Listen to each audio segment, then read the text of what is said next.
Material poverty, you can always satisfy with material. The unwanted, the unloved, the uncared, the forgotten, the lonely. This is much greater poverty. Today, we see that loneliness being relieved, that people are going through a torture of being unwanted, rejected. And I think that is the greatest suffering and the greatest poverty today. What do you think a person should do when they pass a homeless person on the streets? They should at least acknowledge the fact that, hey, they're still a person and they're homeless. I know when I was on the street, a lot of times I felt just plain ignored. The worst part is how people treat you, you know. They mainly look at me like I'm worse than a person. And that's what I'm like. Look at me worse than a person.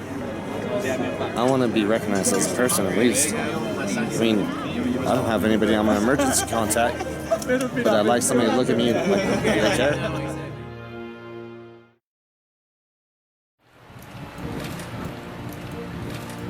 So I'm on the 16th Street Mall right now. It's our second Saturday lunch in the park, and we normally just head out and invite people. If it's freezing, they come out here in the cold and take care of them. I met some of the beautiful people in the world. I met angels. We go out to the streets basically every day of the week and simply go around and look for people to talk to. They just came up and said hi and struck up a conversation, and I feel like I made some good friends. If we can, we'll try to connect them to area resources in case they're new to town or need help with something in particular. Like I got housing, they give me food, they meet with me, we do my budget, all that. But for the most part, we see that people are just hungry for conversation. I have had a chance to talk to many of these homeless people who've told me the missionaries in Christ in the City, they're amazing. They're our friends. Other agencies and organizations give us food, they give us shelter, they give us clothing. But these people in Christ in the City, they're our friends. And I love how they go out in the middle of the week and will go out to serve the poor. And they go out with no money, but they go out to give something the poor don't often find in this world, and that is real friendship, to really talk to them, to take time to get to know them, to be a part of their lives, to treat them with the great dignity they have as persons. They actually care about us. Like, they're cool. I like hanging out with them and just talking to them. They don't just say, oh, how you doing, and then move on to the next person. They'll sit with you forever until you are done talking about everything that's going on. And that's how they treat you, like a person. You're not just someone off the streets. You're a person that they enjoy being with, despite your problems. I got a family, but my family don't care about me. These angels are my family. They do care about me. From the time that I met them, it was basically because an answer from God for a prayer, that I had prayed the night before. What these missionaries do is unlike any other program I've seen as far as touching the poor. No human being wants to go down and live under a bridge the rest of his life and drink his life away. Something happened. And when that something happens, we lose something in us and we believe that we're not going to be able to pull ourselves back up. That's why we need one another. There couldn't be a more perfect embodiment of Father Woody's vision of Catholicism than what Christ in the City is doing. It's true that there's a lot of resources out there for those who are on the streets, but sometimes that isn't enough. Sometimes people are just too broken to see hope for themselves. Sometimes they can't envision another life, and so they don't take advantage of those resources. We try and inspire our friends on the street through our friendship and through our love, so that they can love themselves, so that they can seek to get off the streets, and so that they can also seek to rise to the stature of Christ. A lot of times on the street when somebody approaches you, they want something from you, but they just came up and they were respectful, and they helped me do some paperwork to get into subsidized housing. So, I think that just made all the difference. Recently, two of Christ in the City missionaries came into our office on a Friday afternoon, called ahead and said, "Are you still open? Would you wait to see someone we want to bring to you?" And we absolutely would.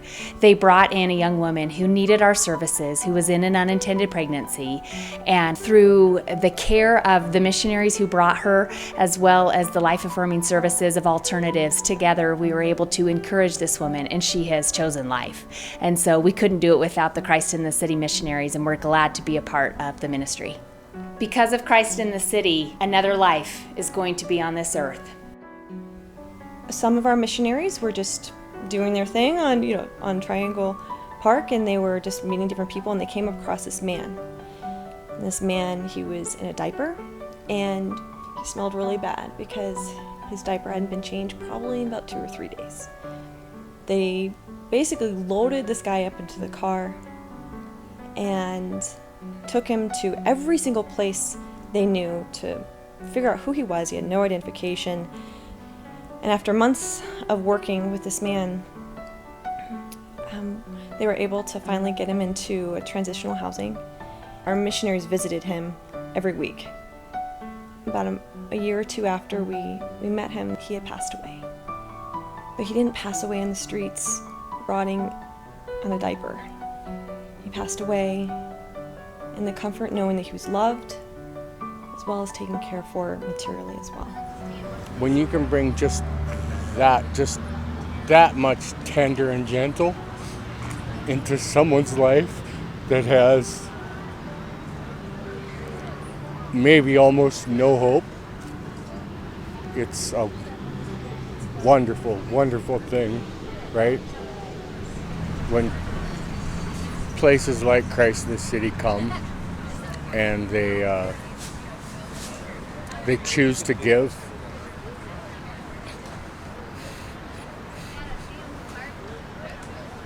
It just fills your soul with joy. It's almost too much. It's like, it's right there, you know?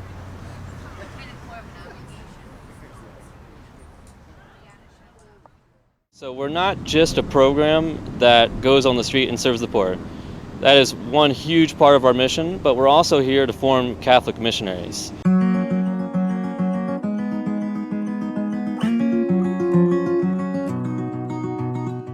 We have a motto here in Christ in the City that says, "No one can give what they do not have." And each one of us must know Christ personally. We need that personal encounter so that we can go out and announce Him to every person that we meet. Their year in Christ in the City is a time to be formed and to be able to say yes to the call that God has for each one of them. God has a plan for each one of us, and for me it was to be a Christ in the City missionary, to come to serve the poor here, to be formed with the fantastic spiritual formation that we have at Christ in the City. I think the double component of community life mixed with in a lot of ways the special type of service that we do at Christ in the City has allowed me to open up, and it gave me the ability to say yes to Christ on this next step of my discernment towards being a priest, and a willingness to want to give my life for Him. I have learned to love a lot better. It's definitely most helped me in my spiritual life. I've never seen such a full life. In all of the missionaries, I've seen a huge change. Everyone is different. The way they look at things at the beginning of the year and towards the end, where it is now, it's totally different. And I can speak to that myself. Most of the missionaries that I hang out with are on the street were Kelly and Murphy. Before Christ in the City, at the end of the day, I would come home and just want to sit on the couch and be lazy and eat the best food and watch a movie or Netflix or play a game, or really just distract myself from anything difficult, for anything that was not comfortable. I don't really hang out with a lot of homeless people because I'm not doing drugs and alcohol and, so I'm like a loner on myself. Coming to Christ in the City was definitely a big change. It was difficult, especially at first. I came from just wanting to live in comfort to a life that's oriented towards living for others. For example, in community life, living with other people presents a lot of challenges and opportunities. And you encounter the poor and you see the need of so many people, it really presents you a new reality and a challenge of, wow, look at how selfish I have been and am being, and look at these people who have so much less, and why am I not helping them? Why am I not caring for them? That was something I wasn't used to. I was used to spending a lot of time alone in my own comfort, distracting myself. But now, once I met Christ in the City, you know, even though we don't hang out all the time, it's someone to talk to.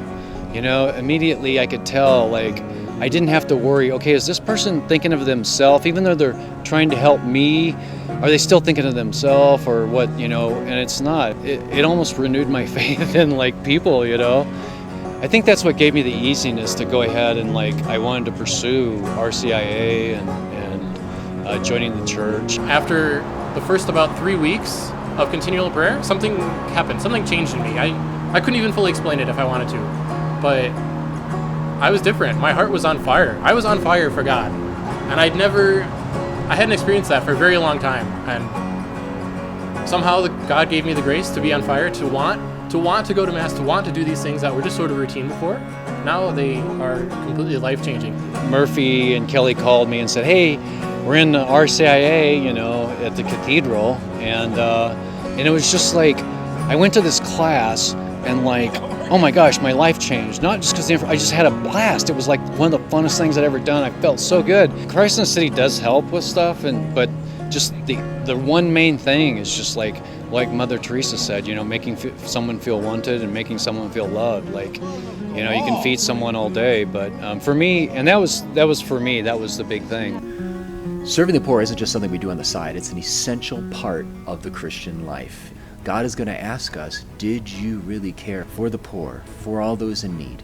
Because whatever we did to them, to the least of Christ's brethren, we do to Christ. The Christ in the City missionaries enable all of us to serve the poor. Each year, over 700 young adults participate in one of the programs that Christ in the City offers, and about 300 college students actually give up their vacation time from school to serve in Christ in the City. Then they go out and share what they've received from their own communities. So after having experienced Christ in the City myself, I brought a group of friends and other students at my university out to Christ in the City for a week for a mission trip.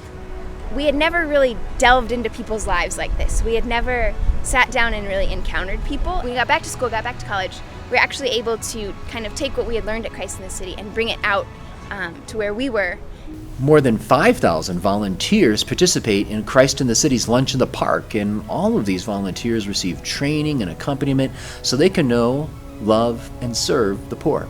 I know I need to go out and still have time not just to teach, but to encounter the poor, and I want that for my kids. And I'm so grateful that Christ in the City has this great Second Saturday gathering where families in the area are invited to come in to help them serve the poor. It's been a great joy to bring my kids there, and all of this is possible because of a handful of young adults who have taken on this mission.